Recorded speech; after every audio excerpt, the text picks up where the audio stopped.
很多人呢在分析房价，说未来10年有可能这个房价两极分化以后，1、2线城市的房价呢会平均涨到10万到20万每平方。那3、4线城市的房价呢，由于这个人口的减少，产业的这个不均匀可能呢未来基本上就是白菜价，可能几百块钱一平方还没有人要，人们的选择变得多了起来。但今天在这里我想说的是，10年以后我们不应该去考虑房价的问题，而是呢我们在房产市场上会遇到这4种新的难题。今天我们就具体来分析一下，如果大家有什么不同的意见呢，都可以在评论区进行留言互动。首先第一点呢，就是空置率的问题。那我们呢要分这个2个情况来讲，1、2线城市的空置率呢相对来说少一些，因为什么呢？因为这个人口的流动就是流向1、2线城市，所以呢它的需求量是很大的。再加上呢，我们说现在的人口是从农村向城市当中转移，未来呢还有好几亿的农民工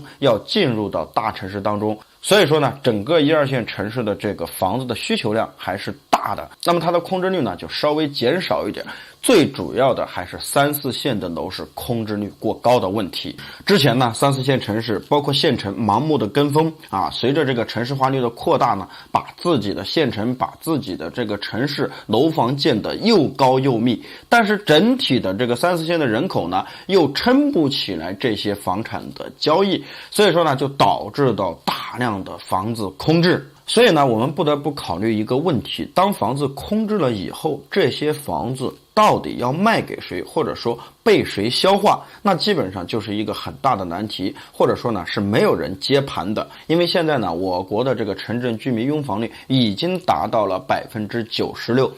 空置率是怎么产生的？一部分呢是因为有很多人买了多套房，还有一部分呢是因为开发商大量的拿地，大量的建房子。不是有一个调查曾经说过吗？我国现在是14亿人口，但是我们现有的房子已经够34亿人居住。其实呢，我们根本不缺房子，所以未来房子空置率是一个很大的问题。那么还有第2个难题呢，就是高层住宅老化的问题。之前呢，我们说过这个电梯高层呢是有很多弊端的。我们去售楼处买房子呢，如果这个开发商在这个楼盘当中建的有多层的，有小高层的还有这个花园洋房以及电梯高层的话呢，你会发现电梯高层的价格卖的相对于是最便宜的，而且呢，很多人也热衷于去买这个电梯高层。为什么？因为呢，开发商在割韭菜。很多人理所当然的认为电梯高层呢视野好、隐私性好、有电梯方便，但是他从来呢就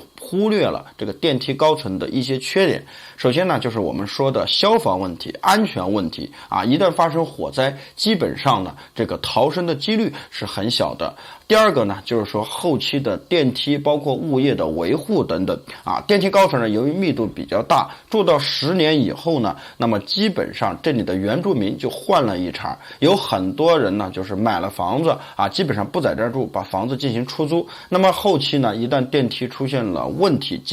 维修基金用完了以后呢，基本上是很难协调的。那么最后呢，就会出现一个情况，一栋楼里面呢，大概率有3到4部电梯，但实际上能够使用的只有1到2部，剩下的1到2部呢，是基本上得不到维修的。还有一个呢，就是未来这个电梯高层拆迁呢是比较难的。你可以想象一下，我们国家呢现在是停止大拆大建，基本上现在有很多多层的老房子，也就是7层的老房子都很不容易被拆迁，因为呢成本过大。那么你可以想一下，在密度如此之高的32层的电梯高层，那么基本上是拆迁无望的。所以说呢，未来电梯高层呢是很少有人接盘的，就会面临了一个很尴尬的境地，卖又卖不掉。如果想卖的话，基本上就会赔钱卖；如果呢不卖的话，一直自住呢，随着电梯的老化、物业的老化、小区的破败，住起来很不舒服，而且呢还拆迁无望。那基本上这套房子呢就套牢了里，成了负资产。那第3个遇到的难题呢，就是交易量会逐渐的减少。那很多人讲，这不是和我们刚才说的第一点相违背吗？第一点说的是呢，是空置率，但是大城市的房子呢仍然交易量活跃。但是呢，我们要从几个方面去分析。当前我们的经济高速发展，从发展中国家呢慢慢的发展成发达国家，但这其中呢必不可少的出现了几个问题。第一呢，就是少子化的问题，年轻人越来越不想结婚，越来越不想生孩子了。而且呢，由于我们的这个医疗水平的提高老人的年龄呢越来越长，老龄化呢越来越严重，中间呢出现了这个劳动力断层儿，所以说呢，这个交易量会被减少。还有一点呢，值得我们注意的就是说呢，从过去20年这个房地产的发展需求量一直被满足。当时呢，人们从这个农村到城市发展是没有房子的，所以我必须买房子。但是呢，经过10年的发展，到了2010年到2016年的时候呢，这段时间很多人呢是在改善的，也就是说呢，还在换房子。那么发展到现在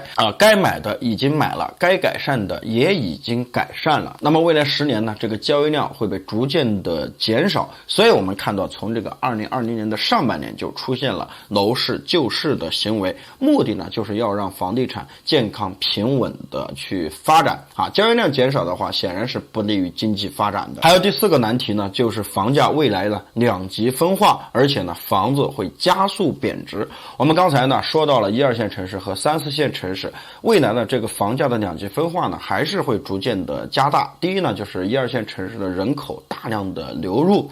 未来呢这个1、2线城市呢基本上会以城市群的形式出现。当然现在呢我们也看到有城市群比如说这个长三角，还有粤港澳大湾区，对吧？这些呢就是以1个城市或者2个城市为主，周边的3、4线城市为辅，形成呢产业工业等等，形成一个呢小经济体。那么在这个城市圈当中呢，可能呢房价会上涨，因为这里的交通包括这个人口都在不断的增长。但是呢，对于很多3、4线城市或者说呢一些3、4线城市不联通的情况下不能够达到人口大量的聚集，而且呢这个产业几乎是没有，或者说分布不均匀，就导致到呢人口大量的流失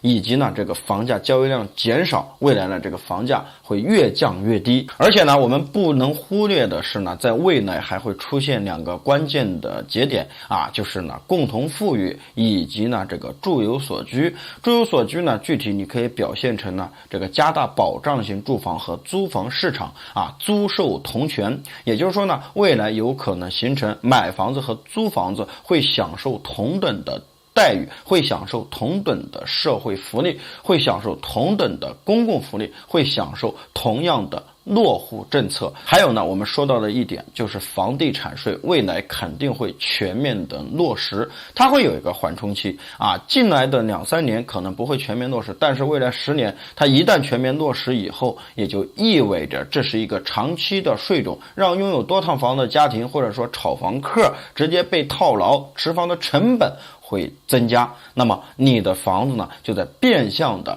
加速贬值。这就是我们未来10年在房地产当中遇到的4个新的难题。好了，今天的视频呢就讲到这里了，我们下期视频再见，拜拜。